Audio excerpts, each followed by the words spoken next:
आज हम लोग इम्पोर्टेंटली बहुत ग्राफ के बारे में जो बात कर रहे थे लास्ट टाइम, आज हम लोग ग्राफ को ही कंटिन्यू करते हैं।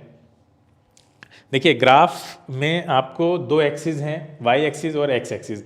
एक्स एक्सिस पे हम इंडिपेंडेंट क्वांटिटी लेते हैं, इंडिपेंडेंट क्वांटिटी जो किसी और चीज़ पे डिपेंड नहीं करती है, बाकी चीज़ें उस पर डिपेंड करती हैं, और उसको हम एक्स एक्सिस पे लेते हैं। तो उसमें टाइम के रेस्पेक्ट में सारी चीज़ें की जा रही होती हैं, तो इसलिए टाइम को हम क्या करते हैं, यहाँ पे एक्स एक्सिस पे लेते हैं। जैसे यहाँ पे क्रिकेट मैच के बारे में बताया जा रहा है, तो क्रिकेट मैच में ओवर्स जो होते हैं वो फिक्स होते हैं, बाकी सारा पूरा मैच ओवर्स पे डिपेंड कर रहा होता है कहीं ना कहीं, कितने ओवर में कितने रन बने, कितने ओवर बचे हैं, ये सारी चीज़ें। तो यहाँ पे जो क्वांटिटी भी, ज़रूरी नहीं हर जगह टाइम ही आप एक्स एक्सिस पे लें, जो क्वांटिटी भी उस पर्टिकुलर सिनेरियो में फिक्स होगी, चेंज नहीं हो रही होगी, बाकी क्वांटिटीज़ उस पर डिपेंड कर रही होंगी, तो वो क्वांटिटी हम एक्स एक्सिस पे लेते हैं। ठीक है, तो इंडिपेंडेंट क्वांटिटी को एक्स एक्सिस पे लिया जाएगा। अब डिस्प्लेसमेंट या डिस्टेंस का या वेलोसिटी टाइम का ग्राफ बनाना है हमें, तो यहाँ पे टाइम को इंडिपेंडेंट क्वांटिटी माना जाता है, इसलिए टाइम हमेशा एक्स एक्सिस पे लिया जाएगा। ये भी हम आगे देखते हैं। ठीक है, देखिए यहाँ पे ध्यान से। अब इसका यूज़ क्या है, मतलब ग्राफ से हमें क्या क्या इन्फॉर्मेशन मिलती है, आखिर हम ग्राफ क्यों पढ़ते हैं। ठीक है, उसकी यूटिलिटी क्या है। तो यूटिलिटी ये है कि आप किसी भी मोशन को, किसी भी ऑब्जेक्ट की मोशन को ग्राफिकली दिखा सकते हैं। उससे क्या निकल आएगा, उससे नेचर पता चलेगा मोशन का। ठीक है, उसका किसी पर्टिकुलर पॉइंट पे कहाँ पे उसकी पोजीशन थी वो पता चल सकता है आपको। ठीक है, एक्सेलरेशन, डिस्प्लेसमेंट, वेलोसिटी, किसी पर्टिकुलर इंस्टेंट पे, किसी पर्टिकुलर टाइम पे पार्टिकल की पोजीशन क्या थी, पार्टिकल ने कितना डिस्प्लेसमेंट कवर किया, पार्टिकल को उस डिस्प्लेसमेंट को कवर करते टाइम पे वेलोसिटी क्या रही थी, क्या वेलोसिटी में कोई चेंज आया था, इट मीन्स कि एक्सेलरेशन था या नहीं था, ये सब हमको ग्राफ से कैलकुलेट करने में इजी हो जाता है। ठीक है, इक्वेशन ऑफ मोशन भी ग्राफ से ही ड्राइव की जा सकती हैं बहुत आसानी से, ये भी हम आपको बताएंगे। ब्राइटनेस बहुत ज़्यादा तो नहीं लग रही है, कम कर दें, क्लियर दिख रहा है जो कुछ है बोर्ड पे, बताइए। ब्राइटनेस आप लोगों को बहुत ज़्यादा तो नहीं लग रही है, अगर किसी को लग रही हो तो बताएगा। तो देखिए मोशन में दो तरह के ग्राफ्स मेनली पढ़ने हैं, डिस्टेंस डिस्प्लेसमेंट टाइम ग्राफ, यानी डिस्टेंस टाइम ग्राफ बोलिए या डिस्प्लेसमेंट टाइम ग्राफ बोलिए। एक तो ये इस तरह के ग्राफ हमको पढ़ने हैं, दूसरा वेलोसिटी टाइम ग्राफ हमको पढ़ना है। बेसिकली इन दो ग्राफ्स की ही अच्छी अंडरस्टैंडिंग हमको डेवलप करनी है। ठीक है, तो सबसे पहले हम देखते हैं कि अगर कोई ऑब्जेक्ट स्टेशनरी है, इट मीन्स वो रुका हुआ है, वो चल नहीं रहा है, तो उस ऑब्जेक्ट का हम कैसे निकालते हैं, मतलब उसको ग्राफ पे कैसे डिपिक्ट करेंगे, कैसे दिखाएंगे। ये ग्राफ में अगर हमें ग्राफ बना के दे दिया जाए ऐसे ऑब्जेक्ट का जो रुका हुआ है, तो वो हम कैसे पता लगाते हैं कि ये ऑब्जेक्ट रुका हुआ है। ग्राफ में ऐसी कौन सी चीज़ें होती हैं जो ये इंडिकेट कर देती हैं, उसका ग्राफ कैसा बनता है। तो देखिए ध्यान से, ये देखिए आपको एक डेटा दिया हुआ है, इस डेटा से पता चल रहा है कि ऑब्जेक्ट रुका हुआ है। जब टाइम 0 था तो भी ऑब्जेक्ट, मतलब हमने टाइम को रेफरेंस फ्रेम मान लिया है कि हम अगर 12 बजे से कैलकुलेट कर रहे हैं तो एग्जैक्टली 12 बजे टाइम को हमने 0 सेकंड मान लिया है। अब जैसे जैसे सुई 12 से आगे चलेगी तो टाइम को कैलकुलेट करेंगे। 10 सेकंड देखे हमने, 10 सेकंड के बाद भी वो डिस्टेंस उसकी 10 मीटर ही थी। 20 सेकंड हो गए फिर भी वो आगे नहीं मूव कर रहा है। देखिए 30 पे भी 10 पे है, 40 पे भी 10 पे है, 50 पे भी है, यानी वो मूव नहीं कर रहा है। ऐसे इससे हमें पता चला टेबल से कि ऑब्जेक्ट मूव नहीं कर रहा है। तो इसको ग्राफ पे कैसे प्लॉट करेंगे, तो देखिए यहाँ पे नीचे आपको क्या दे रखा है, ये सब 10 second, 20 second, 30 second, 40 second, 50 second, 60 second, क्या दिया हुआ है, टाइम। एक्स एक्सिस पे टाइम लिया है हमने। अच्छा वाई एक्सिस पे क्या लिया है हमने, डिस्प्लेसमेंट लिया है कि कितना कितना डिस्प्लेस हुआ है, तो हम वाई एक्सिस पे देखेंगे। तो सबसे पहले देखते हैं 0 पे 0 पे 10 था, यानी इनिशियली भी वो 10 पे था। जब टाइम 0 सेकेंड था तब भी वो 10 पे था, तो ऐसे मार्क करेंगे। देखिए ध्यान से, यहाँ पे 0 टाइम ये है और इसके ठीक ऊपर चलिए तो आपको डिस्प्लेसमेंट मिलता है, तो हमने रेड से मार्क कर दिया। अब कह रहे हैं 10 सेकंड गुजर जाने के बाद भी, देखिए टाइम में अब हम इधर चलेंगे, 10 सेकंड गुजर गए फिर भी भाई साहब ऊपर चलिए, कहाँ तक पहुँचे हैं अभी तक ये 10 पे ही हैं। देखिए यहाँ से अब ऊपर चलिए, अगर डिस्प्लेसमेंट के लिए चलना है तो ऊपर चलिए, तो 10 पे पहले थे, अभी भी 10 पे हैं।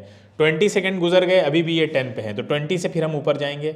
यहाँ पे ऐसे आप पॉइंट बना लीजिए, अभी भी ये 10 पे हैं। 30 पे भी 10 पे हैं, ठीक है, ये इस तरह से। 40 पे भी 10 पे हैं, ये देखिए लगातार। तो इस तरह से आप पॉइंट्स मार्क कर लीजिए। अब क्या करेंगे आप, इन सारे पॉइंट्स को मिला दीजिए लाइन से। ये देखिए, तो आपको एक लाइन दिख रही है, एक लाइन आपको दिख रही है जो कि एक्स एक्सिस के पैरेलल है। ये देखिए, जब कभी भी डिस्प्लेसमेंट टाइम ग्राफ पे आप आपको कोई लाइन ऐसी मिले जो एक्स एक्सिस के पैरेलल हो, ठीक है, वो लाइन यहाँ पे भी हो सकती है, वो लाइन ऐसे भी हो सकती है, वो कैसे भी हो सकती है, ठीक है, कितने भी पॉइंट पे हो सकती है। अगर वो एक्स एक्सिस के पैरेलल जा रही है, ठीक है, तो इसका मतलब ये है कि पार्टिकल चल नहीं रहा है, मूव नहीं कर रहा है, स्टेशनरी है, रुका हुआ है। रीज़न ये है कि हम देख रहे हैं कि जब टाइम गुजरता जा रहा है, टाइम आगे बढ़ रहा है, लेकिन पार्टिकल हम 10 पर ही है, 10 से मूव नहीं कर रहा है। क्लियर है? इतनी बात समझ में आ रही है सबको? तो ये जब ऑब्जेक्ट स्टेशनरी है उसका ग्राफ है, उसका ग्राफ ऐसे बनेगा कि वो पैरेलल लाइन आपको मिलती है एक्स एक्सिस के ठीक पैरेलल, उससे हमें पता लगता है कि ये पार्टिकल तो मूव नहीं कर रहा है। किसमें? डिस्प्लेसमेंट टाइम ग्राफ की बात हो रही है। डिस्प्लेसमेंट टाइम ग्राफ में अगर एक्स एक्सिस के पैरेलल लाइन आपको मिलती है, यानी आपको ऐसे ग्राफ बना के दे दिया जाता है इस टाइप से, ये आपका डिस्प्लेसमेंट है वाई एक्सिस पे, ये टाइम है, और बीच में एक लाइन ऐसे आपको दी है इस तरह से। अब आपसे पूछ रहे हैं बताइए क्या मतलब है इसका? तो इसका मतलब ये है कि पार्टिकल डिस्प्लेस नहीं हो रहा है। क्या मतलब है? पार्टिकल डिस्प्लेस नहीं हो रहा है। यहाँ पे डिस्प्लेसमेंट कितना है कोई बताएगा? 0। तो डिस्प्लेसमेंट यहाँ पे 0 है आपका। पैरेलल लाइन ये दिखा रही है कि डिस्प्लेसमेंट 0 है। ठीक है, क्लियर है? आगे चले, आपको समझ में आ गया? कोई डाउट किसी का? बोलो बेटा। नेक्स्ट चलो, displacement time graph. Uniform motion में डिस्प्लेसमेंट टाइम ग्राफ कैसे बनता है? सब लोग ध्यान से सुने। यूनिफॉर्म मोशन में डिस्प्लेसमेंट टाइम ग्राफ कैसे बनेगा? यूनिफॉर्म मोशन सब लोग जानते हैं, याद है सबको, इक्वल टाइम इंटरवल में इक्वल डिस्टेंसेस कवर करे तो वो यूनिफॉर्म, यानी एक जैसी, सेम, जो बदले ना, है ना, यूनिफॉर्म मोशन। तो देखिए अब हम यहाँ पे डिस्टेंस टाइम ग्राफ बोलो, डिस्प्लेसमेंट बोलो, यहाँ पे अगर स्ट्रेट लाइन में हो रहा है तो एक ही चीज़ है। ठीक है, चलिए देखते हैं। अब यहाँ पे क्या किया गया है, स्केलिंग दिखाई गई है आपको, स्केल कैसे बनाए गए हैं। एक्स एक्सिस पे हमने 10 सेकंड मान लिया है, वाई एक्सिस पे हम 10 मीटर का गैप, यहाँ पे वैसे 20 मीटर का गैप आपको दिख रहा होगा, ठीक है, उसकी कोई दिक्कत नहीं है, आप कैसे भी मान सकते हैं। ये देखिए अब ये गाड़ी मूव कर रही है और वैसे वैसे इसका चार्ट बनता जा रहा है, देखिए ध्यान से। 0 पे 0, 10, जब टाइम 10 सेकेंड गुजर गया तो वो 15 पे थी, ठीक है, 20 सेकेंड गुजर गया तो 30 पे थी, फिर 30 सेकेंड गुजर गया 45 पे पहुंच गई, 40 पे 60, और देखिए इस तरह बढ़ती चली जा रही है। अब हमने सारे पॉइंट मार्क कर लिए हैं, देखिए ध्यान से, ये जो पॉइंट हमने मार्क किए हैं उन पॉइंट्स को देखिएगा सभी लोग। देखो सबसे पहले क्या था बेटा, 0 पे 0 था, तो 0 पे 0 ये वाला पॉइंट हो गया, है ना, ओरिजिन वाला। 10 सेकेंड के बाद वो कितना आगे चली गई थी? 15 मीटर। तो 10 सेकेंड के बाद 15 मीटर का मतलब क्या हो गया? 10 सेकेंड किधर चलेंगे हम? इधर चलेंगे ना, बोलो, ये होगा 10 सेकेंड वाला। हाँ, ये 10 सेकेंड है, 15 के लिए ऊपर चलेंगे, है ना, तो 10 वाला तो ये हो गया, 10 से थोड़ा ऊपर ले लीजिए, यहाँ पे कहीं आएगा 15। क्लियर है? 15 मीटर हो गया। नेक्स्ट बोल रहा है ये 10 वाला तो कवर हो गया, फिर 20 सेकेंड में 30 पे पहुंच गया है। 20 सेकेंड यानी यहाँ पे आ गए हम, और यहाँ से ऊपर चलेंगे हम 30 तक, ये पहुंच गया 30 पे, ये देखिए 30 पे आ गया है वो। आगे 30 सेकेंड में 45 पे पहुंच चुका है। 30 सेकेंड वाली तो ये वाली हो गई, ठीक है, 20 के जस्ट बगल में, 20 और 40 के बीच में 30 है, ठीक है, ये है 30 पे कहाँ पहुँच चुका है? 45। तो 45 के लिए ऊपर चलते हैं, ठीक है, यहाँ पहुँचे 40 तक, 40 से थोड़ा और ऊपर चलेंगे, ये हो गया आपका 45। अब आगे चलते हैं, 40 सेकेंड में 60 मीटर पे पहुँच चुका है। अब 40 सेकेंड है और 60 मीटर तो ये है, ठीक है, इन दोनों को ऐसे आगे करेंगे तो ये एक जगह मिल जाएंगे आके, ये पॉइंट हो जाएगा आपका। बोलो बेटा, ये सबको समझ में आ रहा है? हाँ, इस तरह से बाकी पॉइंट्स भी हम मार्क कर देते हैं। बाकी पॉइंट्स क्या है? 50 सेकेंड में 75 है, 50 सेकेंड ये वाला पॉइंट हो गया, और 75, 80 और 60 के बीच का थोड़ा सा ऊपर ले लेते हैं हम यहाँ पे, तो ये देखिए ये पॉइंट हो गया आपका, ठीक है, ये हो गया 75 वाला। और लास्ट है 60 सेकेंड में 90 पे पहुँच गया है, तो ये हो गया आपका 90, और ये नीचे आ गया 60 सेकेंड। अब इन पॉइंट्स को अगर हम लोग एक लाइन, स्ट्रेट लाइन ड्रॉ कर दें तो हमें ग्राफ मिल जाएगा। देखते हैं कैसा आता है। ये देखिए कुछ ऐसी आएगी स्ट्रेट लाइन, देखिए सभी लोग, ये कुछ इस तरह से येलो कलर से दिख रही है स्ट्रेट लाइन, नहीं दिख रही है? चलो मार्क कर देते हैं। देखिए स्ट्रेट लाइन आपकी कुछ इस तरह से आएगी इन सारे पॉइंट्स को मिलाते हुए, ठीक है। तो ये क्या दिखा रही है? ये दिखा रही है आपको, जब कभी भी डिस्प्लेसमेंट टाइम ग्राफ के बीच में कोई स्ट्रेट लाइन मिले inclined to X axis. Inclined to X axis का मतलब है, अभी तक जो हम लोग पीछे देख रहे थे कि अगर डिस्प्लेसमेंट टाइम ग्राफ बना हुआ है, डिस्प्लेसमेंट टाइम ग्राफ में अगर कोई लाइन हमें पैरेलल टू एक्स एक्सिस मिलती है, यानी टाइम एक्सिस के पैरेलल अगर मिलती है कोई लाइन, तो उसका मतलब क्या होता है कि ये ऑब्जेक्ट कैसा है? रेस्ट पे है ना? ये ऑब्जेक्ट क्या है? रेस्ट पे है, ये मूव नहीं कर रहा है। लेकिन अगर कोई लाइन ऐसी मिलती है आपको जो एक्स एक्सिस के पैरेलल नहीं है बल्कि एक्स एक्सिस से इंक्लाइंड है, कोई एंगल बना रही है, बोलो कोई पर्टिकुलर एंगल बना रही होगी, कोई भी थीटा एटा, ठीक है, 30 40 कोई बना सकती है। तो अगर कोई एंगल बनाने लगेगी, अगर पैरेलल है तो जीरो है, लेकिन अगर ऐसे हो गई एंगल बनाने लगी, कुछ भी एंगल बनने लगा, तो ये जो लाइन है सबसे पहले इसका नाम होता है स्लोप। क्या बोलते हैं इसको?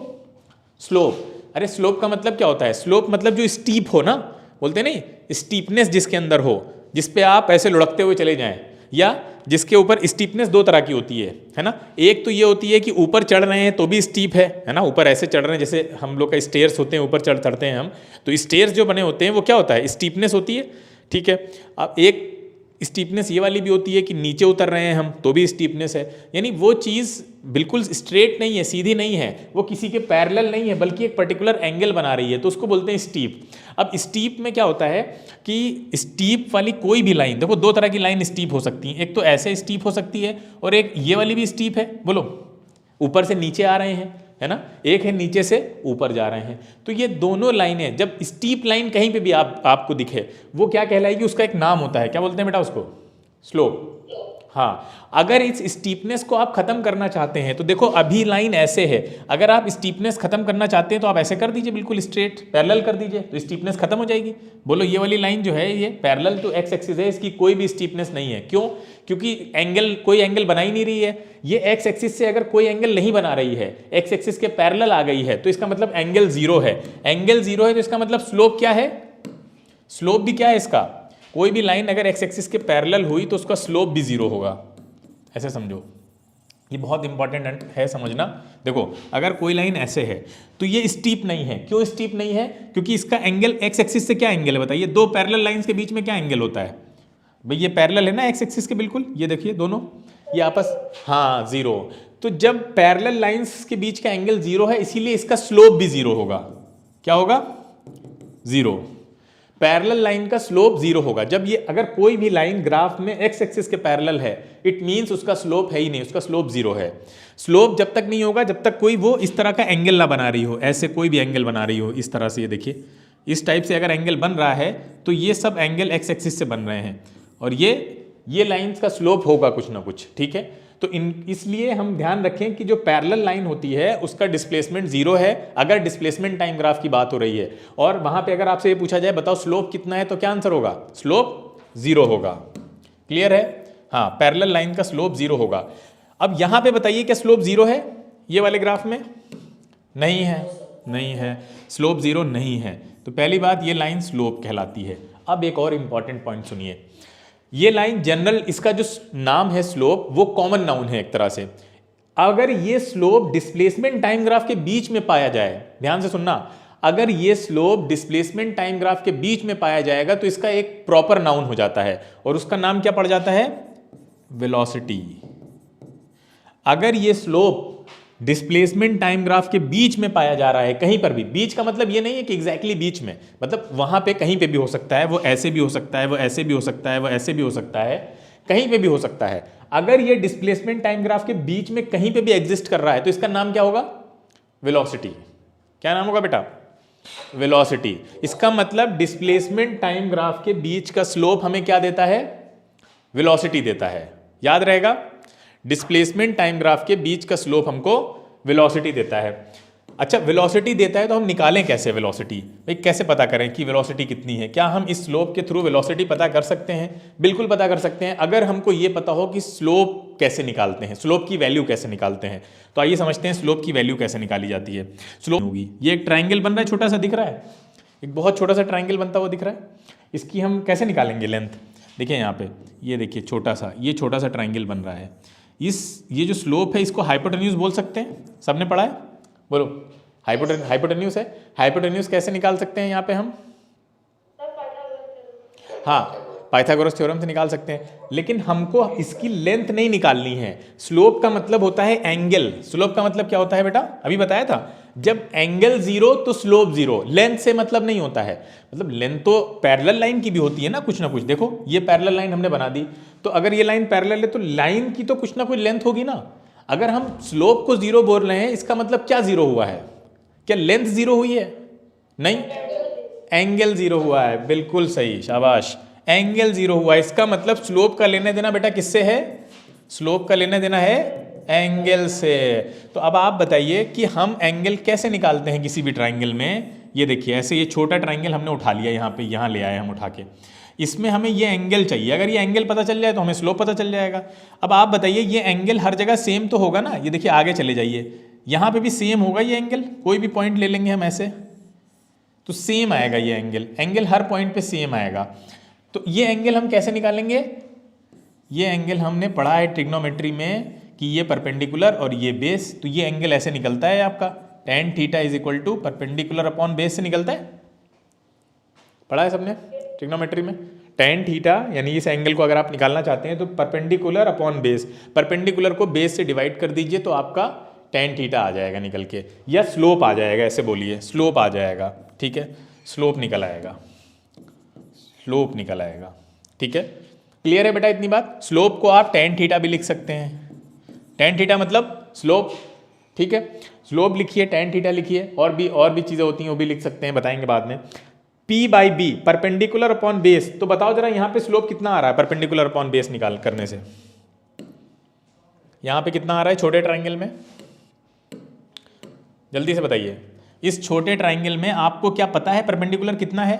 अरे पता है परपेंडिकुलर लेंथ, हम डिस्प्लेसमेंट की लेंथ है ना 20 नहीं है, यहाँ पे दे रखा है ना 10 सेकेंड में 15 है ना, ये देखो ध्यान से, सिर्फ 15 चला है ना, 20 तक नहीं गया है, तो 15 है। तो 15 डिवाइडेड बाई क्या करना है? बेस, बेस कितना है? 10। हाँ, 15 बाई 10 मतलब 1.5 बोल सकते हैं, बोलो। अच्छा ये बताओ 15 जो लिया है उसकी यूनिट क्या है? मीटर में है ना, ये देखो मीटर में है। अच्छा 10 जो लिया है उसकी यूनिट क्या है बेटा? सेकंड में है। तो इसका मतलब 1.5 किस में आ गया? मीटर पर सेकंड। और मीटर पर सेकंड किसकी यूनिट होती है? वेलोसिटी की। हाँ, तो ऐसे हम ग्राफ से वेलोसिटी निकाल सकते हैं स्लोप की वैल्यू निकाल के, 1.5 मीटर पर सेकंड। अब हमने तो ये एक बहुत छोटा स्लॉट लिया है, जरा कोई बड़ा स्लॉट लेकर निकाल के बताओ कितना आ रहा है। क्या इतना ही आ रहा है या चेंज हो रहा है? सब लोग बताएं जरा। चलो हम दे रहे हैं आपको, आप बड़ा ले लीजिए, ये वाला ले लीजिए, और यहाँ से इनिशियल ये हो गया आपका, 2 मैंने बनाए ना अभी, देखो दिख रहा है, 0 से लेकर 60 के बीच निकालिए जरा स्लोप। ये ट्राइंगल बन रहा है, ये वाला ट्राइंगल है, ये देखो ये ट्राइंगल है, ये ट्राइंगल है, दिख रहा होगा सबको। इस ट्राइंगल का स्लोप निकाल के बताओ परपेंडिकुलर अपॉन हाइपोटेन्यूज। एग्जैक्टली। अच्छा जरा एक और ले लेते हैं, क्या एक बार और रीचेक करते हैं। सबसे बड़ा वाला ट्राइंगल जो बन रहा है ये ले लीजिए, सबसे बड़ा, 0 से लेकर पूरा 80 तक, 1.5। इसका मतलब हमें ये पता चला कि स्लोप पे हम कहीं पे भी वैल्यू निकालें, कोई 2 पॉइंट को ले लें, कोई 3 पॉइंट को ले लो, सारे पॉइंट को ले लो एक साथ, लेकिन जो वैल्यू आ रही है स्लोप की वो हर जगह क्या आ रही है? 1.5। इसका मतलब ये है कि ये जो स्लोप है ये कांस्टेंट है, वैल्यू कांस्टेंट दे रहा है, बोल सकते हैं, बोलो बेटा। और जो वैल्यू निकल के आ रही है उसको हम क्या बोल रहे हैं? उसका नाम क्या रखा हमने? वेलोसिटी। हाँ, इसका मतलब इसमें जो वेलोसिटी आएगी वो हमेशा कैसी होगी? कांस्टेंट। हाँ, तो इसका मतलब ये है कि डिस्प्लेसमेंट टाइम ग्राफ के बीच में अगर स्ट्रेट लाइन मिल रही है तो वो स्ट्रेट लाइन पहली बात तो वेलोसिटी को दिखा रही है, उसका नाम है वेलोसिटी। अगर हम उसका स्लोप निकालेंगे तो वेलोसिटी आएगी। और दूसरा सबसे इंपॉर्टेंट पॉइंट है कि वो वेलोसिटी हर पॉइंट पे एक जैसी आ रही है, इसका मतलब वो कांस्टेंट वेलोसिटी का ग्राफ है। क्या बोल सकते हैं? कांस्टेंट वेलोसिटी का ग्राफ है, वेलोसिटी बदल नहीं रही है, यूनिफॉर्म है, कांस्टेंट है। तो डिस्प्लेसमेंट टाइम ग्राफ में जब भी आपको स्ट्रेट लाइन मिले तो वो एक तो वेलोसिटी दिखा रहा है, दूसरा कांस्टेंट वेलोसिटी दिखा रहा है, यूनिफॉर्म वेलोसिटी है। स्ट्रेट लाइन यूनिफॉर्म वेलोसिटी दिखा रहा है। तो 2 पॉइंट याद रखेंगे, डिस्प्लेसमेंट टाइम ग्राफ के बीच का जो स्लोप होता है वो वेलोसिटी देता है, और अगर वो स्लोप स्ट्रेट लाइन है तो वो वेलोसिटी कैसी होगी बेटा? कांस्टेंट वेलोसिटी होगी, हाँ, यूनिफॉर्म होगी। इतनी बात समझ में आ रही है सबको? बताओ जल्दी से। हाँ ठीक है, तो स्लोप समझ में आ गया। स्लोप क्या होता है, और स्लोप के नाम बदलते रहते हैं डिपेंडिंग अपॉन कि ग्राफ कौन सा है। अगर डिस्प्लेसमेंट टाइम ग्राफ है तो स्लोप का नाम होगा वेलोसिटी, ठीक है। और अगर वो स्लोप स्ट्रेट लाइन है then this type of velocity will be called uniform velocity या कांस्टेंट वेलोसिटी, ठीक है। इतना समझ लिया हमने, आगे चलते हैं हम लोग। चलिए ये आप करते हैं हम लोग एक और प्रैक्टिस प्रॉब्लम, ठीक है, ध्यान से सुनो। सबसे पहले ड्रॉ करते हैं 0 पे 0 है तो ये यहीं पे रखते हैं हम लोग। अगला क्या है, 10 पे 20 है। 10 पे 20 का मतलब क्या है बेटा, 10 सेकेंड पे कितना चल चुका है वो, 20 मीटर। 20 मीटर का मतलब हो गया ये 20 मीटर है, ऊपर डिस्प्लेसमेंट है, इधर टाइम है, तो 20 मीटर यानी ये वाला आएगा क्या, देखो ध्यान से पॉइंट। अच्छा फिर क्या बोल रहा है आगे, 20 पे 40 है, तो 20 तो नीचे ये हो गया, इस पे 40 चलना है हमको ऊपर, तो 40 यहाँ पे है। देखो ये कहाँ मिल रहे हैं आके, ऐसे कुछ यहाँ पे मिलेंगे। फिर कह रहा है 30 पे 60 है, 30 पे 60 है, ये हो गया आपका 60 और ये हो गया 30। तो देखिए यहाँ पे 30 और ये आपका नीचे आ गए हम लोग 60 पे। बोलो यही है, ऐसे ही दे रखा है। फिर बोल रहे हैं भाई साहब कि 40 पे 45 है, इसका मतलब कम हो गया डिस्टेंस। 40 पे 45 का मतलब हुआ कि 45 ये वाला है और ये है 40 पे, यही होगा ना, देखो ध्यान से, यही हो रहा है। ये देखिए 45 है, ये 45 है। अब आगे बोल रहे हैं 50 पे कितना है, 30 है। 50 पे 30 है, 30 तो ये 30 को आगे ले चलते हैं और किधर रखना है जाके, 50 पे, ये सही है। 30 पे 50 है, सब लोग ध्यान से देखें, 30 पे ये 50 सेकंड पे 30 चला है। अच्छा 15 पे आ गया, 60 सेकंड पे कितना आ गया बेटा, 15 पे। 15 कहाँ है, 10 और 20 के बीच में होगा, ऐसे चलते हैं आगे, कहाँ तक चलना है, 60 तक। ये देखिए सही है। नंबर डाल लो सब पे, 1 2 3 कहाँ से चले थे। ये सबसे पहला था 1, ये 2, ये 3, ये 4, ये 5, ये 6। अभी भी कोई बचा है, हाँ बचा है, 0 हो रहा है। 70 पे, 70 यहाँ पे मान लेते हैं हम लोग, 70 यहाँ पे बना नहीं है, बना लेते हैं, ये 70 है सपोज करो। 70 पे 0 हो रहा है, तो 70 पे 0 कर देते हैं यहाँ पे लाके, ये हो गया आपका 7th वाला नंबर, 7th नंबर। अब क्या करना है, हमें ग्राफ बनाना है, तो चलिए बनाते हैं। देखिए ध्यान से, यहाँ पे ये इस तरह से कुछ स्ट्रेट लाइन ऊपर जा रही है, यहाँ तक गई। देखो ये दिख रहा है सबको, ग्रीन कलर वाला दिख रहा है, ग्रीन से बनाया है देखो हमने, हाँ ये देखिए।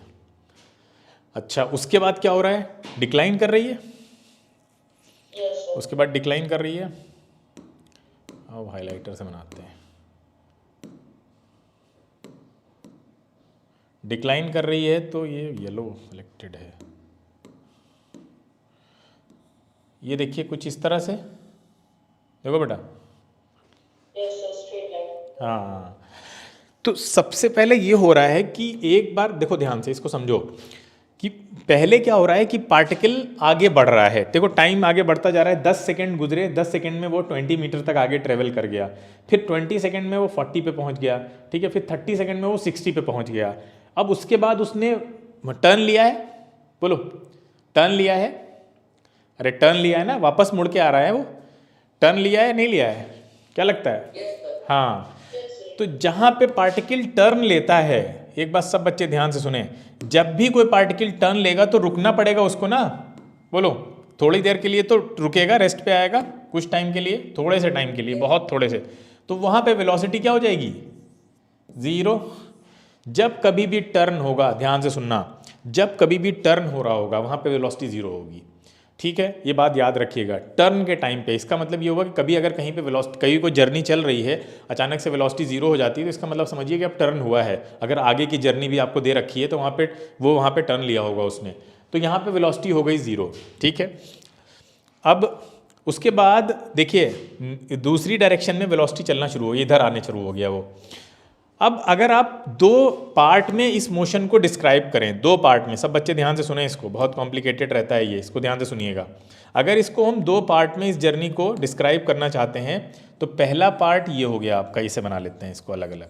ये देखिए, आप जरा बताइए मुझे कि पहले पार्ट में स्लोप कितना है, first part of a journey, 2 metre. सब लोग निकाल के बताएं स्लोप कितना आ रहा है। आप कैसे भी निकाल सकते हो, पूरे का एक साथ निकाल दो। तो परपेंडिकुलर कितना है, 60 है भाई, 60 है ना परपेंडिकुलर, ये देखिए ये पूरा ये परपेंडिकुलर 60 है ना, ये यहाँ से यहाँ तक चला है, तो परपेंडिकुलर 60 हो गया। बेस कितना होता है भाई, स्लोप तो ऐसे निकलता है। बेस कितना है, ये वाला बेस है, ये बेस है, ये परपेंडिकुलर है, तो कितना आ रहा है बेटा 30, यानी 2 मीटर पर सेकेंड। इसका मतलब ये कांस्टेंट वेलोसिटी 2 मीटर पर सेकेंड से चलता जा रहा था। उसके बाद इसने लिया टर्न। अब जब इसने टर्न लिया है तब यहाँ दूसरे पार्ट की जरा हमें स्लोप निकाल के बताइए आप लोग, यहाँ का, इसका। ये फर्स्ट पार्ट का था v1 मान लो, ये सेकंड पार्ट का है v2। बताओ कितना आ रहा है? -1.5 आ रहा है एक बच्चे का। और कोई बताएगा? कोई बात नहीं। डिस्प्लेसमेंट देखिए, वेलोसिटी क्या होती है, डिस्प्लेसमेंट डिवाइडेड बाय टाइम होता है ना। यहाँ पे भी वही किया था हमने, यहाँ डिस्प्लेसमेंट था 60। अब यहाँ पे डिस्प्लेसमेंट बताइए कितना है। ध्यान रखिएगा, डिस्प्लेसमेंट होता है फाइनल माइनस इनिशियल, यही होता है ना। डिस्प्लेसमेंट होता है फाइनल माइनस इनिशियल। यहाँ पे भी हमने फाइनल माइनस इनिशियल लगाया था। फाइनल पॉइंट पे कितने पे पहुँच गया, 60 पे। इनिशियली कहाँ था, 0 पे। 60 माइनस 0 करेंगे बोलो तो 60 ही आएगा। क्लियर है? 60 माइनस 0 किया, 60 आया। टाइम नीचे 30 था। अच्छा, यहाँ पे भी डिस्प्लेसमेंट निकालना है, तो फाइनली कहाँ पहुँच गया है बेटा, फाइनली कहाँ पहुँच गया, 0 पे। हाँ, और स्टार्ट कहाँ से किया है, यहाँ पे देखो, यहाँ से स्टार्ट किया है 60 से। हाँ, तो 0 माइनस 60 डिवाइडेड बाई कितना, टाइम कितना लगा है 30 से 40 सेकेंड। ठीक है, अब यहाँ से अगर हम कैलकुलेट करके लाते हैं इसको, तो ये हो जाएगा -60 डिवाइडेड बाई 40। तो माइनस का कितना आ रहा है बेटा, 1.5। हाँ, तो -1.5 ये दिखा रहा है कि पार्टिकल की डायरेक्शन बदल गई है। और बदल गई है, जब टर्न करेगा तो डायरेक्शन तो बदल ही जाएगी, है ना। पहले इस डायरेक्शन में था, अब इस डायरेक्शन में है। तो वेलोसिटी डायरेक्शनल होती है, यहाँ से भी समझ में आ रहा होगा, वो डायरेक्शन पे डिपेंड करती है, पढ़ा है हमने। वेलोसिटी जो है वेक्टर क्वांटिटी है, वो डायरेक्शन पे डिपेंड करती है। तो वेलोसिटी में अगर माइनस लगा हुआ है तो वो ये दिखा रहा है कि वो जो डायरेक्शन ओरिजिनली थी उससे वो दूसरी डायरेक्शन में चल रही है, अपोजिट डायरेक्शन में चल रही है। समझ में आया बेटा कैसे निकालते हैं? सबको बताओ ध्यान से, जल्दी से आगे चलें। कोई डाउट किसी का? चलिए नेक्स्ट। तो अब हम लोग, अभी तक हम लोग यूनिफॉर्म मोशन के बारे में पढ़ रहे थे। यूनिफॉर्म मोशन जिसमें वेलोसिटी कैसी रहती है, यूनिफॉर्म रहती है। बोलो, अभी तक यूनिफॉर्म मोशन देख रहे थे ना। यूनिफॉर्म मोशन में आपको वेलोसिटी हमेशा कैसी मिलेगी, यूनिफॉर्म मिलेगी। अब देखो वो किस तरह से हो सकता है। ये डिस्प्लेसमेंट टाइम ग्राफ में अगर मान लीजिए ये इस तरह से स्लोप चल रहा है तो वेलोसिटी कांस्टेंट है, ठीक है। अगर स्लोप ऐसे दे रखा है आपको, सपोज करिए यहाँ बनाते हैं, ये डिस्प्लेसमेंट टाइम, आपको स्लोप ऐसे भी दे रखा हो सकता है, ऐसे दिया हुआ है, ये देखिए। अगर ऐसे दिया है तो अब ऐसे क्या हो रहा है, फाइनली 0 हो रहा है। बोलो, यहाँ से ऐसे जा रहा है नीचे की तरफ, फाइनली 0 हो रहा है, और ये हो गया आपका इनिशियल, ठीक है। तो यहाँ पे जब भी आप निकालेंगे तो वेलोसिटी आएगी तो कांस्टेंट, लेकिन कैसी आएगी बताइए, नेगेटिव आएगी, है ना भाई, नेगेटिव आएगी ना। 0 माइनस समथिंग करेंगे, अगर आप मान लो ये 30 पे था यहाँ से, तो 0 माइनस 30 करेंगे ना जब डिस्प्लेसमेंट निकाल रहे होंगे, डिवाइडेड बाय टाइम। टाइम तो यही रहेगा यहाँ पे जो भी होगा एक्स एक्सिस पे, ठीक है। जो भी टाइम होगा, मान लो 15 सेकंड है, तो ये वेलोसिटी आ गई -2 मीटर पर सेकंड। तो जब कभी भी ऐसे स्लोप दिया होगा, ठीक है, इस तरह से नीचे उतरता हुआ होगा, तो वो क्या दिखाएगा आपको कि वेलोसिटी कांस्टेंट है। जब तक स्लोप स्ट्रेट लाइन है तब तक वेलोसिटी कांस्टेंट रहेगी, लेकिन डिपेंडिंग अपॉन कि वो स्लोप कैसे है, अगर ऐसे बना हुआ है तो वो वेलोसिटी नेगेटिव डायरेक्शन में है, नेगेटिव आएगी। यहाँ पे वेलोसिटी पॉजिटिव आएगी। इतनी बात समझ में आ रही है सबको? बताओ बेटा। देखो एक बात सुनो, एक और चीज़ हो सकती है कि मान लो ऐसे बना हुआ है डिस्प्लेसमेंट टाइम ग्राफ, और आपसे कह रहा है कि यहाँ पे 2 पार्टिकल्स बने हुए हैं, ये देखिए ऐसे और एक ऐसे, ये ए है ये बी है। आपसे पूछ रहा है बताइए कि दोनों में से किसकी वेलोसिटी ज़्यादा है। डिस्प्लेसमेंट टाइम ग्राफ है, वेलोसिटी तो दोनों ही दे रहे हैं, दोनों की वेलोसिटी कांस्टेंट है, लेकिन ज़्यादा किसकी है अगर ये पूछने लगे तो क्या करेंगे आप? हाँ, बी की। देखो, हाँ देखो, ऐसे इसका शॉर्टकट भी है, याद रखो कि जो ग्राफ, जो स्लोप वाई एक्सिस के जितना करीब होगा, जो स्लोप वाई एक्सिस के जितना करीब होगा उसकी वेलोसिटी उतनी ज़्यादा होगी। कैसे? देखो ध्यान से, वेलोसिटी का फॉर्मूला क्या होता है बेटा? वेलोसिटी का फॉर्मूला होता है डिस्प्लेसमेंट अपॉन टाइम, है ना, यही है, change in displacement upon change in time. अगर डिस्प्लेसमेंट ज़्यादा हो रहा है और टाइम कम लग रहा है और डिस्प्लेसमेंट ज़्यादा हो रहा है तो वेलोसिटी ज़्यादा होगी। भाई डायरेक्टली रिलेटेड है ना। देखो भाई, v डायरेक्टली रिलेटेड है d से, d बढ़ेगा तो v बढ़ेगा, और v इन्वर्सली रिलेटेड है टाइम से। अगर टाइम कम लग रहा है तो भी v बढ़ जाएगा। बोलो, इतनी बात समझ में आ रही है ना इस वाले फॉर्मूले से? तो टाइम अगर कम है और ज़्यादा डिस्प्लेसमेंट है तो वेलोसिटी ऑटोमेटिकली ज़्यादा होगी। अब इससे कैसे पता चला कि बी ने ऐसा किया है, बी ने कम टाइम लिया है? तो देखिए आप कोई पॉइंट ले लीजिए यहाँ से और ऐसे मिलाइए, यहाँ से इसको ऐसे नीचे लेकर आइए, कोई भी पॉइंट ले लीजिए। अब यहाँ पे आपको दिख रहा है कि टाइम देखिए कितना कम लगा है ना, बोलो इतना ही लगा है ना टाइम, ये देखो टाइम सिर्फ इतना लगा है। और डिस्टेंस देखो कितनी कवर कर ली उसने, इतनी सारी। देखो डिस्टेंस ज़्यादा है, डिस्प्लेसमेंट ज़्यादा हो रहा है और टाइम उसके प्रोपोर्शन में बहुत कम लगा है। तो जब डी बड़ा होगा और टी छोटा होगा तो वेलोसिटी अपने आप ज़्यादा हो जाएगी। अच्छा, अगर हम ए पे वही पॉइंट मान लें, यहाँ पे जिस पॉइंट यहीं पे एक ए पे ले लें पॉइंट, तो ए ने सिर्फ इतनी डिस्टेंस कवर की है, देखो बेटा सिर्फ इतनी, और टाइम उसको अच्छा खासा लग गया। ठीक है, टाइम के रेस्पेक्ट में डिस्प्लेसमेंट कम है ना ए का, ये देखिए इतना ही टाइम ए ने भी लिया है, लेकिन उसने सिर्फ इतनी डिस्टेंस कवर की है। देखो यहाँ तक समझो, इतनी, सिर्फ इतनी डिस्टेंस कवर की है ए ने उतने ही टाइम में, और उतने ही टाइम में बी ने इतनी डिस्टेंस कवर कर ली है। क्लियर है? तो इसलिए जो बी है उसका डिस्प्लेसमेंट ज़्यादा है सेम टाइम में कंपेयर टू ए, इसलिए बी की वेलोसिटी ज़्यादा है। तो इसको कॉन्सेप्चुअली तो ऐसे समझ सकते हैं। डायरेक्टली आपको आंसर मार्क करना है, आप देखिए जो वाई एक्सिस के जितना करीब है डिस्प्लेसमेंट टाइम ग्राफ में, जिसका स्लोप वाई एक्सिस के जितना करीब होगा उसकी वेलोसिटी ज़्यादा होगी। तो बी ज़्यादा करीब है वाई एक्सिस से, तो बी की वेलोसिटी ज़्यादा होगी। ए एक्स एक्सिस के करीब है, यानी टाइम वाले एक्सिस के करीब है, इसलिए इसकी कम होगी, क्योंकि इसका टाइम वाला फैक्टर ज़्यादा है, और जिसका टाइम फैक्टर ज़्यादा होगा वो वी को कम कर देगा। इतनी बात समझ में आ रही है सब बच्चों को? बताइए जल्दी से, चलें आगे। देखिए, हाँ, तो अब हमें पढ़ना है, ये तो यूनिफॉर्म मोशन के बारे में हमने आपको बताया, यूनिफॉर्म मोशन में कौन कौन से ग्राफ पॉसिबल हैं उसको निकाला हमने। अब देखिए नॉन यूनिफॉर्म मोशन की बात करते हैं। अगर मान लीजिए कि नॉन यूनिफॉर्म मोशन दो तरह की हो सकती हैं, unequal distances in equal time interval या equal distances in unequal time interval. तो देखिए इसमें क्या होता है, ये देखिए, अब मान लीजिए कि अनइक्वल डिस्प्लेसमेंट हो रहा है इक्वल टाइम में, टाइम इंटरवल तो बराबर है लेकिन डिस्प्लेसमेंट अनइक्वल है। देखिए कुछ इस तरह से, जैसे कि इसने क्या किया, यहाँ से यहाँ टाइम की गैपिंग तो 10 सेकंड की है लेकिन डिस्टेंस 15 कवर की है। आगे देखते हैं, अभी भी टाइम की गैपिंग 10 सेकंड की है लेकिन डिस्टेंस अगेन जो है वो कितनी है, 15 का है। टाइम कितना है, 10 का गैप है और डिस्प्लेसमेंट 15 का हो रहा है। यहाँ पे भी देखिए, तो ये मोशन कैसी दिख रही है आपको? देखिए ध्यान से, ये मोशन कैसी है? ये तो यूनिफॉर्म मोशन ही है, बोलो। हाँ, तो ये मोशन तो यूनिफॉर्म है। यूनिफॉर्म मोशन में तो स्पीड कांस्टेंट रहनी चाहिए, बताओ। यूनिफॉर्म मोशन में तो स्पीड कांस्टेंट रहनी चाहिए। यहाँ पे मुझे लगता है इन्होंने जो है वो गलती कर दी है। क्या गलती करी है? ये डिजिट गलत लिखे हुए हैं, क्योंकि यहाँ पे स्पीड तो अलग अलग आ रही है, तो इस स्पीड के हिसाब से यहाँ पे डिजिट क्या होने चाहिए?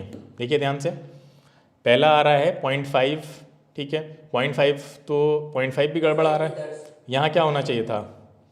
यहाँ क्या होना चाहिए था? हाँ, यहाँ 5 होना चाहिए था। ठीक है, कर लेते हैं सही। आगे चलते हैं, यहाँ पे क्या होना चाहिए था? 20। हाँ, यहाँ पे 20 होना चाहिए था, इसको 20 कर लेते हैं हम लोग, इनको हटाते हैं, ये 20 हो गया। यहाँ पे क्या होना चाहिए था? 45। वो सही है, 45। अच्छा नीचे आते हैं, यहाँ कितना है? यहाँ सही है क्या? नहीं सही है, 80 होना चाहिए। हाँ, इसको 80 कर लेते हैं हम लोग। यहाँ पे आ जाइए, ये वाला यहाँ होना चाहिए 125, बिल्कुल सही। और नीचे आते हैं, यहाँ क्या होना चाहिए? 180। ठीक है बेटा, समझ में आया? तो यहाँ ये डिस्टेंसेस होनी चाहिए थी, कुछ टाइपिंग मिस्टेक हो गई है। अब यहाँ पे आइए, जब आप इसका ग्राफ बनाते हैं तो देखिए कैसा मिलता है हमें। हम लोग नए पॉइंट्स मार्क कर लेते हैं। सबसे पहले 0 पे 0 था, फिर बोल रहे हैं कि 10 सेकेंड पे वो 5 मीटर कवर किया उसने, 10 सेकेंड पे 5 मीटर कवर किया, तो 10 सेकेंड मान लेते हैं यहाँ पे कहीं होगा 5 मीटर। ये तो सही है, पहला वाला तो सही दिख रहा है, बिल्कुल सही है। दूसरा क्या बोल रहे हैं बेटा? 20 सेकेंड पे 20 सेकेंड पे 20 है, हाँ है, सही है, ये वाला पॉइंट भी सही है। दूसरा पॉइंट क्या बोल रहे हैं? दूसरा पॉइंट है 30 पे 45, 30 पे 45, तो ये तो 30 हो गया बीच में, और 45 का मतलब हो गया ये आपका यहाँ कहीं होना चाहिए, तो ये इस तरह से ऐसे आएगा, बोलो यहाँ होगा ना? ठीक है, नेक्स्ट है 40 पे 80, ठीक है, 40 पे 80, तो 40 आपका यहाँ पे है, ये हो गया 20, ये 40 और 40 पे 80, तो 80 को ऐसे मान लीजिए आप, सही है, तो सही बना हुआ है मोरलेस, ठीक है, यहीं पे होगा। और नेक्स्ट है आपका 50 पे 125, 50 पे 125, 125 तो 120 के ऊपर ही होगा, यहाँ कहीं होगा। और 50 तो ये नीचे लेके आते हैं हम लोग, यहाँ पे मिलेगा। नेक्स्ट है आपका पॉइंट 60 पे 180। तो ये सारे पॉइंट जब आप मार्क करते हैं तो देखिएगा ध्यान से कैसे बनेगा स्लोप। जो बनेगा वो आपको कुछ ऐसा लग रहा है आता हुआ, देखो ध्यान से, ये देखिए, ये देखिए, स्ट्रेट लाइन तो नहीं है ये, बोलो, स्ट्रेट लाइन तो कहीं से भी नहीं दिख रही है ये, ठीक है। स्ट्रेट लाइन नहीं है, इसका मतलब ये है कि इस पे हर एक पॉइंट पे वेलोसिटी अलग अलग आनी चाहिए। नॉन यूनिफॉर्म का मतलब है वेलोसिटी अलग अलग हो। देखो यहाँ पे पहले 0 थी, फिर 0.5, फिर 1, फिर 1.5, 2, 2.5, 3, ठीक है, लगातार वेलोसिटी चेंज हो रही है, ठीक है। जबकि स्ट्रेट लाइन में वेलोसिटी एक ही रहती थी, हम कहीं का भी स्लोप निकालते थे, कहीं पे भी कोई 2 पॉइंट ले लीजिए, चाहे पूरी लाइन का निकालिए, स्लोप सेम आता था।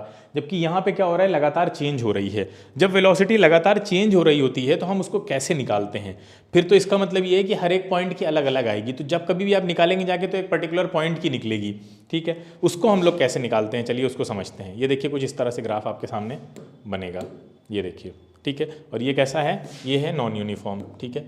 इसको ही हम बोलते हैं नॉन यूनिफॉर्म। नॉन यूनिफॉर्म यानी जो चेंज होता रहता है, ठीक है, जो यूनिफॉर्म नहीं है। क्लियर है। अच्छा, नॉन यूनिफॉर्म में हम निकालते कैसे, आप देखिए एक और एग्जांपल उसका है, equal distances in unequal time. वो भी नॉन यूनिफॉर्म हो सकता है कि डिस्टेंसेज उन्होंने इक्वल कर रखी हैं लेकिन जो टाइम इंटरवल है वो अलग अलग कर दिया गया है। तो ऐसा भी निकालेंगे तब भी निकाला जा सकता है, तो वो भी तब भी ग्राफ आपका सेम ही आएगा। वैसे ये देखिए, मतलब जब कभी भी ग्राफ आपका स्ट्रेट लाइन नहीं मिल रहा है आपको, हाँ क्या क्या चेंज हो रखी, हाँ हाँ हाँ, उसमें उन्होंने टाइपिंग मिस्टेक हो गई है। हम लोग बेसिक कॉन्सेप्ट समझते हैं क्या है इसका। बेसिक कॉन्सेप्ट ये है, जब कभी भी एक्स और वाई एक्सिस के बीच में, यानी डिस्प्लेसमेंट और टाइम एक्सिस के बीच में कोई ग्राफ ऐसा मिले आपको जो स्ट्रेट लाइन ना हो, कुछ ऐसे जा रहा हो, कैसे भी जा रहा हो, ठीक है, ऐसे ऐसे कैसे भी जा रहा है, स्ट्रेट लाइन नहीं है। अगर वो स्ट्रेट लाइन नहीं है तो वो ग्राफ क्या कहलाएगा, नॉन यूनिफॉर्म कहलाएगा, ठीक है। अब उसका स्लोप हर पॉइंट पे अलग अलग होगा। कैसे समझते हैं, देखिए, उसका जब भी आप स्लोप निकालने जाएंगे तो वो हर पॉइंट पे स्लोप आपको अलग अलग मिलेगा, ऐसे समझिए।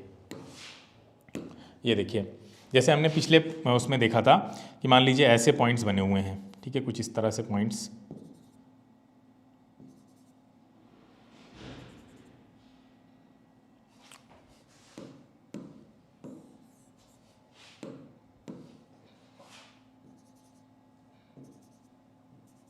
ठीक है, इस तरह से स्लोप। अब जब इनको हम मिलाते हैं तो हमें ये ऐसा मिलता है। अब अगर इसका स्लोप अगर आप निकालना चाहते हैं तो इसका स्लोप निकालने के लिए आपको क्या करना पड़ेगा, आपको कोई ना कोई, देखिए जब कभी भी हम स्लोप निकालते हैं तो स्लोप में हमें क्या चाहिए होता है, स्लोप में हमें क्या क्या चाहिए, स्लोप में हमें चाहिए डिस्प्लेसमेंट, चेंज इन डिस्प्लेसमेंट, ठीक है, और क्या चाहिए बेटा, टाइम, चेंज इन टाइम, या इसको आप ऐसे लिख सकते हैं delta S upon delta T. Delta S का मतलब change in displacement, final displacement minus initial displacement, change in time, उसको उस डिस्प्लेसमेंट को कवर करने में टाइम कितना लगा। तो आपको जब इसको निकालना होता है तो अब जैसे हमने 2 पॉइंट्स पहले माने थे, तो अभी हम 2 पॉइंट्स को ले लेते हैं। सपोज करिए हमने एक पॉइंट ये ले लिया और एक पॉइंट ये ले लिया। अब देखिए, क्या यहाँ पे स्लोप निकाला जा सकता है, तो ध्यान से सुनिए। पहले तो ट्राइंगल बन रहा था तो निकाल ले रहे थे, अभी भी देखते हैं कि ट्राइंगल बनेगा। देखिए ध्यान से, ये देखिए, अभी हमें कोई ऐसा ट्राइंगल बनता हुआ नहीं दिख रहा है, बल्कि एक अजीब सा फिगर बन रहा है। सब बच्चे ध्यान से देखें, अभी कुछ आपको ऐसा फिगर बनता हुआ दिख रहा है। ये एक उसके ऊपर स्लोप है और नीचे ये देखिए, ये कुछ इस तरह का स्लोप है। मैं अलग से बना दूं इसको, ये कुछ इस तरह का स्लोप नहीं दिख रहा है, देखो ध्यान से, ऐसा। अभी जब निकाल रहे हैं हम 2 पॉइंट्स के बीच में, है ना, तो हम स्लोप जब निकालना चाहते हैं तो यहाँ पे हमें तो कोई ट्राइंगल मिल ही नहीं रहा है, इन 2 पॉइंट्स के बीच में हमें स्लोप निकालना है। तो हम क्या करते हैं, वहाँ पे हम टेंजेंट बनाते हैं, ठीक है। टेंजेंट पढ़ा है आप लोगों ने मैथ्स में? हाँ, पढ़ा है टेंजेंट। तो हम टेंजेंट बनाते हैं जब कभी इस तरह, हाँ कोर्स में नहीं है लेकिन समझ लोगे। यानी आपको ये ट्राइंगल बनाना पड़ेगा ना बेटा, बोलो, इस तरह का एक ट्राइंगल। हाँ, इस तरह का एक ट्राइंगल बनाना पड़ेगा। तो 2 पॉइंट्स तो हमने यहाँ से ऐसे ले लिए ऐसे। अब यहाँ पे देखिए, अगर इन 2 पॉइंट्स को ऐसे भी मिला देते हैं हम, तब भी हमारा ट्राइंगल नहीं बन रहा है। ये जो स्ट्रेट लाइन है वो कर्व्ड लाइन की तरह हमें मिल रही है। यहाँ पे देखिए ध्यान से, ये जो स्ट्रेट लाइन है वो ऐसे कर्व्ड हो जा रही है ना, कर्व्ड हो जा रही है। कर्व्ड लाइन से कैसे हम हाइपोटेन्यूज निकाल देंगे? हमें तो वही जो पाइथागोरस का जो ट्राइंगल है उसमें तो स्ट्रेट लाइन है हाइपोटेन्यूज वाली। तो उस स्ट्रेट लाइन को पाने के लिए हम क्या करेंगे, हम क्या करते हैं, एक यहाँ पे इस पॉइंट को एक पर्टिकुलर पॉइंट मान लेंगे और वहाँ से टच करता हुआ एक क्या ड्रॉ करेंगे, टेंजेंट ड्रॉ करेंगे। ठीक है, हाँ, तो वो टेंजेंट की फिर हम वैल्यू निकाल देते हैं। ठीक है, जिस पॉइंट पे भी हम टेंजेंट को टच कराएंगे उस टेंजेंट की वैल्यू निकालेंगे। तो एक्चुअली जब उस टेंजेंट की वैल्यू निकालते हैं तो फॉर्मूला वही लगता है, परपेंडिकुलर अपॉन बेस वाला, यानी ये वाला ये परपेंडिकुलर डिस्टेंस और ये जो बेस वाली डिस्टेंस है वो ले लेंगे, डिवाइड कर देंगे। तो वो जो वेलोसिटी निकल के आती है वो पूरे स्लोप की नहीं होती है, क्योंकि पूरे स्लोप पे तो टेंजेंट चेंज होता रहेगा, है ना। अभी मान लो टेंजेंट यहाँ पे है, अब आप ऊपर निकालना चाहते हैं तो सोचो यहाँ पे टेंजेंट ऐसे हो जाएगा, है ना। हर जगह टेंजेंट चेंज हो रहा है, देखो ध्यान से, ऐसे ऐसे ऐसे ऐसे चेंज होता हर जगह चेंज हो रहा है। यहाँ ऐसे है, यहाँ ऐसे है, यहाँ ऐसे है, तो टेंजेंट चेंज हो रहा है तो हर जगह आपका जो स्लोप है वो बदल जाएगा, और स्लोप बदल जाएगा तो वेलोसिटी बदल जाएगी। इसीलिए इसको नॉन यूनिफॉर्म वेलोसिटी बोलते हैं। जबकि स्ट्रेट लाइन में आपका टेंजेंट बदलता ही नहीं है। बोलो, जब स्ट्रेट लाइन ग्राफ बनता है तो उसमें कहाँ बदलता है टेंजेंट? ये देखिए, स्ट्रेट लाइन में यही रहेगा ना हमेशा, क्या बदलेगा? चाहे जहाँ तक लेकर चले जाइए सेम रहेगा। जब कर्व्ड में क्या होता है, टेंजेंट बदल रहा है। आप देखिए, जैसे जैसे कर्व के साथ आप लगा रहे हैं उसको तो बदलता जा रहा है। यहाँ पे देखिए स्टीप हो गया, बिल्कुल सीधा खड़ा हो गया, और यहाँ पे ला रहे हैं तो स्टीपनेस कम होती जा रही है, तो टेंजेंट चेंज हो रहा है। तो हर पॉइंट पे जब भी आपको वेलोसिटी निकालनी होगी तो इसमें कभी भी आप पूरे की वेलोसिटी नहीं निकाल सकते। यहाँ पे हर पॉइंट की वेलोसिटी अलग है, ठीक है। और जब आप पूरे की निकालेंगे तो वो एवरेज वेलोसिटी आ जाएगी। पूरे की जब भी आप निकालेंगे तो वो एवरेज आ जाएगी, जबकि हर एक पर्टिकुलर पॉइंट की अलग अलग वेलोसिटी आएगी। यहाँ पे क्या हो रहा था, यहाँ पे हर एक पॉइंट की वेलोसिटी भी सेम थी, और जब हमने पूरे की निकाली तब भी सेम आई थी। याद है, पिछले वाले ग्राफ में हमने पूरा भी निकाला था ना, तब भी तो आ रहा था 1.5, और किसी 2 पॉइंट के बीच निकाला तब भी 1.5। तो यहाँ पे पर्टिकुलर इंस्टेंट पे भी 1.5 था और एवरेज वेलोसिटी भी 1.5 थी। तो स्ट्रेट लाइन में एवरेज वेलोसिटी और इंस्टेंटेनियस वेलोसिटी एक ही जैसी होती हैं। जबकि जब ग्राफ कर्व्ड होता है तो वहां पे पर्टिकुलर पॉइंट पे वेलोसिटी अलग होगी और एवरेज वेलोसिटी अलग होगी, यानी इंस्टेंटेनियस वेलोसिटी पर्टिकुलर इंस्टेंट की वेलोसिटी अलग होगी, और सारे इंस्टेंसेस को ऐड कर दो, एवरेज निकालो तो वो अलग आएगा। अच्छा, इंस्टेंट की वेलोसिटी क्यों अलग है? अगर आपसे कोई पूछे तो क्या बोलेंगे आप? रीजन क्या है? रीजन ये है कि स्लोप अलग अलग है हर जगह। क्या बोलेंगे? स्लोप अलग अलग है हर जगह, है ना। स्लोप हमने पता कैसे किया स्लोप अलग अलग है? हम कहेंगे टेंजेंट अलग अलग है हर जगह। क्लियर है? हालांकि अभी ये आपके लेवल पे नहीं है, लेकिन आप लोग इसको अंडरस्टैंड कर सकते हैं। 11th में तो आपको पढ़ना ही है इसको जाके फाइनली। क्लियर है? तो अंडरस्टैंड कर सकते हैं, अच्छी अंडरस्टैंडिंग डेवलप कर सकते हैं कि नॉन यूनिफॉर्म मोशन में डिस्प्लेसमेंट टाइम ग्राफ के बीच का जो कर्व है वो हमें यूनिफॉर्म वेलोसिटी नहीं देता है, वो हमें नॉन यूनिफॉर्म वेलोसिटी देता है। हर एक पर्टिकुलर इंस्टेंट की वेलोसिटी अलग अलग होती है, एवरेज वेलोसिटी अलग अलग होती है। अच्छा, अलग क्यों है? क्योंकि टेंजेंट अलग है हर जगह का, स्लोप अलग है। सबसे पहले बोलिए, स्लोप अलग है। स्लोप आपने निकाला कैसे? हमने टेंजेंट की मदद से स्लोप पता किया, तो हमें टेंजेंट हर जगह अलग अलग आ रहा है। ठीक है, अभी हम इसमें कोई कैलकुलस आपको नहीं बता रहे हैं, हमने कैलकुलस के थ्रू भी इसको समझाया हुआ है, वो वीडियो हम आपको भेजेंगे, देखिएगा उसको। लेकिन बगैर कैलकुलस के भी आप टेंजेंट मेथड जो है, ठीक है, कि स्लोप अलग अलग है, वो हमने पता किया टेंजेंट से, कि हर जगह आप टेंजेंट ड्रॉ करिए तो टेंजेंट हर जगह जो बेस से एंगल है वो अलग अलग बनाएगा। बोलो भाई, यहाँ पे एंगल अलग है टेंजेंट का, बोलो एक्स एक्सिस से अलग है। अच्छा, यहाँ पे जाओ तो अलग है, ये देखो खड़ा हो गया। यहाँ पे जाइए तो बिल्कुल अलग है। तो हर जगह टेंजेंट आपका एक्स एक्सिस से जो एंगल है वो अलग बना रहा है, इसलिए हम कह सकते हैं कि हर एक पॉइंट का स्लोप अलग आएगा। और अगर स्लोप अलग आ रहा है तो हम ये बोल सकते हैं कि हर एक पॉइंट की वेलोसिटी भी अलग अलग होगी। बोलो बेटा, इतना क्लियर है? बताएं सभी लोग, क्लियर है? तो हम आगे चलें, वरना इसको फिर अब एक बार और एक्सप्लेन किया जा सकता है, कोई प्रॉब्लम नहीं है। अगर क्लियर है, ठीक है, आगे चलते हैं। तो स्लोप की मदद से आप बहुत कुछ समझ सकते हैं। ठीक है, फिर से यहाँ पे एक बार और देख लेते हैं कि अगर आपका डिस्प्लेसमेंट टाइम ग्राफ, डिस्प्लेसमेंट को एस से भी लिख सकते हैं और डी से भी, शॉर्ट में एस से लिखते हैं, और टी, एस टी ग्राफ जिसको बोलते हैं। एस टी ग्राफ के बीच में अगर आपको इस तरह का कुछ कर्व्ड मिल रहा है, ठीक है, वो कर्व्ड ऐसा भी हो सकता है, ठीक है, और ऐसा भी हो सकता है। तो अगर पहला वाला मिल रहा है, सपोज करिए ऐसे मिल रहा है, तो इसका मतलब क्या है? इसका सिंपल मतलब ये है कि हम उस पर जितने भी पॉइंट्स बनाएंगे उन सारे पॉइंट्स का स्लोप एक जैसा होगा, अलग अलग होगा? बताओ, अलग अलग होगा। हम टेंजेंट बना भी सकते हैं, देखो हम टेंजेंट आपके लिए बना भी रहे हैं, ये देखिए सबके टेंजेंट अलग अलग आएंगे, ये देखिए आ रहे हैं, ये देखो सबके अलग अलग हैं, ठीक है। कोई ये एंगल बना रहा है, ठीक है, कोई ये एंगल बना रहा है, कोई ये एंगल बना रहा है, सबके एंगल अलग अलग हैं। सारे टेंजेंट जितने भी बनाएंगे सबके एंगल अलग अलग हैं, टेंजेंट अलग अलग हैं। टेंजेंट का जो यहाँ से एंगल है वो अलग अलग है, इसका मतलब स्लोप अलग अलग है, स्लोप अलग है इसका मतलब वेलोसिटी अलग अलग होगी। यहाँ पे पर्टिकुलर इंस्टेंट की वेलोसिटी अलग आएगी, एवरेज वेलोसिटी अलग आएगी। यहाँ पे इंस्टेंटेनियस वेलोसिटी निकालने का तरीका कैलकुलस के थ्रू ही सही तरह से आप समझेंगे उसको, हम वीडियो भी शेयर करेंगे, वो देखिएगा आप लोग, उसमें बहुत अच्छे से समझाया गया है कि कैसे कैलकुलस का जन्म कैसे हुआ, कैलकुलस कैसे पैदा हुई, मतलब कैलकुलस की हमें ज़रूरत क्यों पड़ी। तो उसका रीज़न यही है, एक बहुत बड़ा रीज़न है कि कैलकुलस में इस तरह के नॉन यूनिफॉर्म मोशंस जो होती हैं, जो कर्व्ड पाथ फॉलो करते हुए हो रही हैं, जहाँ पे हम कोई सिंगल पॉइंट पे नहीं पहुँच सकते, ठीक है, सिंगल पॉइंट की हम वेलोसिटी कैसे निकालें, वो सारी चीज़ें वहाँ पे समझाई गई हैं। तो ये बेसिक अभी जो समझ है, तो अब तक आज हमने सीखा है आपका, ये देखिए यहाँ पे भी वही चीज़ें हैं कि वेलोसिटी कैसे निकालनी है, हमको कहीं से भी निकालनी है। तो change in displacement upon change in time, ठीक है, change in displacement upon change in time. आपको डिस्प्लेसमेंट टाइम ग्राफ में वेलोसिटी, देखिए आप इसको dt ग्राफ के बजाय आप st ग्राफ की तरह समझना शुरू करिए। st मतलब डिस्प्लेसमेंट, s मतलब डिस्प्लेसमेंट के लिए होता है, t टाइम के लिए। तो यहाँ पे अगर आपको स्ट्रेट लाइन दे रखी है और उसकी वेलोसिटी अगर आप निकालना चाहते हैं या स्लोप निकालना चाहते हैं, तो उसके लिए आपको क्या पता होना चाहिए, कोई भी 2 पॉइंट ले लीजिए, ठीक है, उन दोनों पॉइंट को इस तरह से आप कोई भी 2 पॉइंट का 0 से भी ले सकते हैं आप, ठीक है। तो यहाँ से मान लो ये A है, ये B है, ठीक है, ये 0 है, तो आपको क्या करना पड़ेगा, ये या तो ये ट्राइंगल ले लीजिए, इस ट्राइंगल का ये स्लोप निकाल देंगे, स्लोप मतलब थीटा, थीटा स्लोप को आप tan थीटा भी बोल सकते हैं, tan थीटा बोलिए, स्लोप बोलिए, ठीक है, m भी बोलते हैं इसको। कोऑर्डिनेट ज्योमेट्री आप लोग पढ़ेंगे तो वहाँ पे बताया जाएगा आपको कि m से भी डिनोट करते हैं, ठीक है। स्लोप ये सब क्या देंगे, अगर डिस्प्लेसमेंट टाइम ग्राफ के बीच की बात हो रही है, ये सब देंगे आपको वेलोसिटी। क्लियर है बेटा इतना? तो वेलोसिटी देंगे और वेलोसिटी निकालने का सिंपल तरीका है हमारे पास, वेलोसिटी निकलेगी change in displacement, change in मतलब final displacement minus initial displacement divided by final time minus initial time, जिसको शॉर्ट में delta S upon delta T भी लिखा जाता है। तो हम इस मेथड से निकालते हैं, ठीक है। बाकी टाइम ओवर हो गया, बाकी हम लोग नेक्स्ट टर्न पे दूसरा ग्राफ के बारे में पढ़ेंगे जो कि है वेलोसिटी टाइम ग्राफ, जो कि बहुत ज़्यादा इंपॉर्टेंट है आपके लिए, तो उसको समझाएंगे आपको।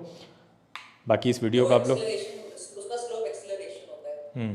और इस वीडियो को देखिएगा आप लोग, ठीक है। कोई डाउट्स होते हैं तो नेक्स्ट टर्न पे फिर से समझा देंगे इसको, बहुत इंपॉर्टेंट है, ज़रूरी है समझना, खासकर 11th-12th के लिए। और ये बेसिक अगर आप लोग ग्राफ समझते जाएंगे तो फिर हम कुछ एडवांस 1-2 लेक्चर लेंगे, उसमें अच्छे लेवल के ग्राफ भी आपको करा देंगे, ताकि आपको 11th में जब आप जाएंगे ना, आपको कोई परेशानी नहीं होने वाली। आप जितना ग्राफ आपको वहाँ कराया जाएगा, आपको बहुत मुश्किल से किसी में भी प्रॉब्लम होगी, क्योंकि बेस आपका अच्छा हो चुका है, तो आप कॉम्प्लेक्स से कॉम्प्लेक्स ग्राफ भी आसानी से अंडरस्टैंड कर लेंगे वहाँ पर, ठीक।